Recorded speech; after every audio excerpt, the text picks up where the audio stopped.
I've always been a bit of a black sheep when it comes to gaming.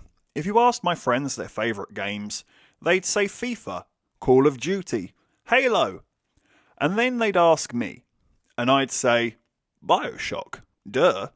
Which often resulted in people looking at me like I just said my favourite singer was Gary Glitter. It's a bold strategy, Cotton. Let's see if it pays off for him. BIOSHOCK is different. And not just in the edgy teenage boy, pretentious, I have a purpose kind of different.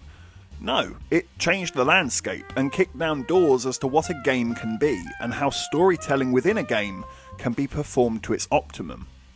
I could talk to you about the mechanics of the game, the interesting customizations, the mind-blowing character designs and atmosphere throughout. But I'm here to talk to you about one specific scene. This scene. Would you kindly run?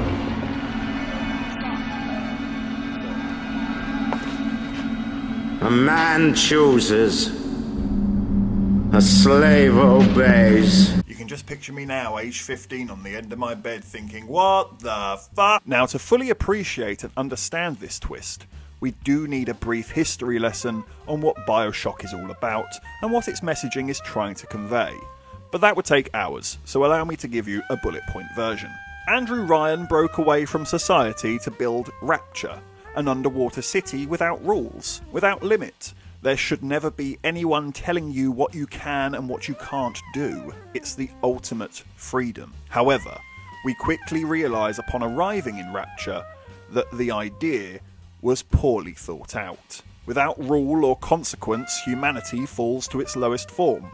Barbaric, murderous survivors out for yourself, addicted to the idea of more. It's also a very metaphorical play on Atlas Shrugged, which is a political book written by Ayn Rand, which ultimately pushes forward the idea of objectivism. In fact, Andrew Ryan is a very close anagram of Ayn Rand. But let's not get bogged down into that. Others began to disagree with this ideology and tried to change it.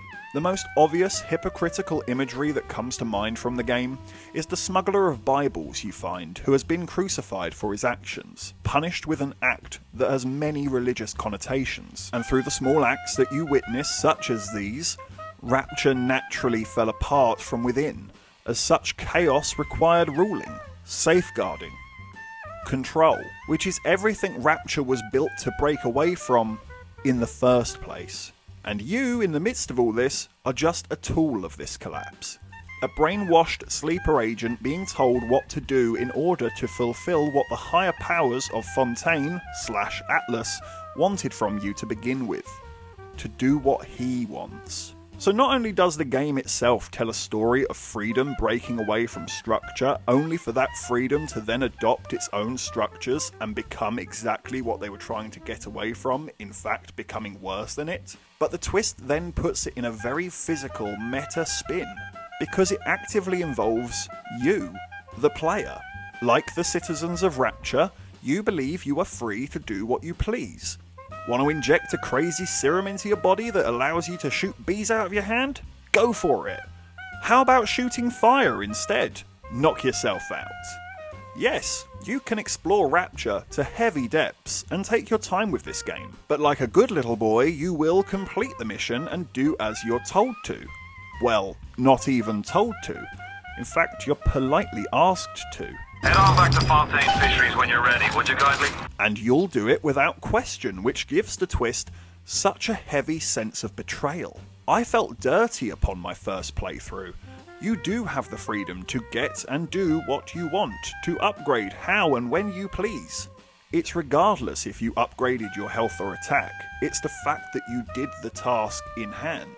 And this messaging is conveyed in every aspect of the game, it's just whether or not you're picking up on these details. This twist will make you stop and think, and even bring that idea out of the game and apply it to reality. Think about the wording of news channels and media articles. They aren't informing you of the news, they're convincing you to believe a version of events. We as a public are susceptible, we trust these people to give us the facts, when instead it's often manipulated and changed to fit a certain agenda.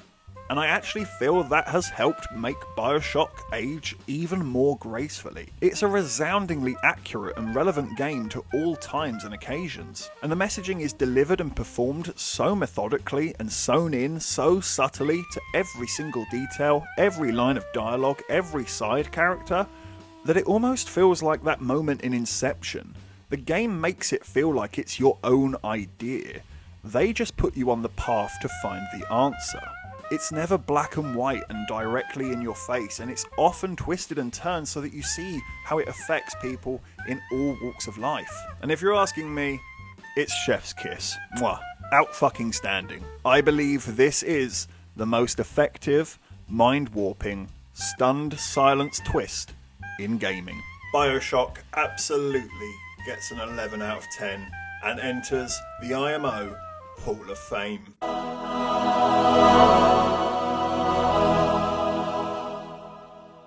Thanks for watching.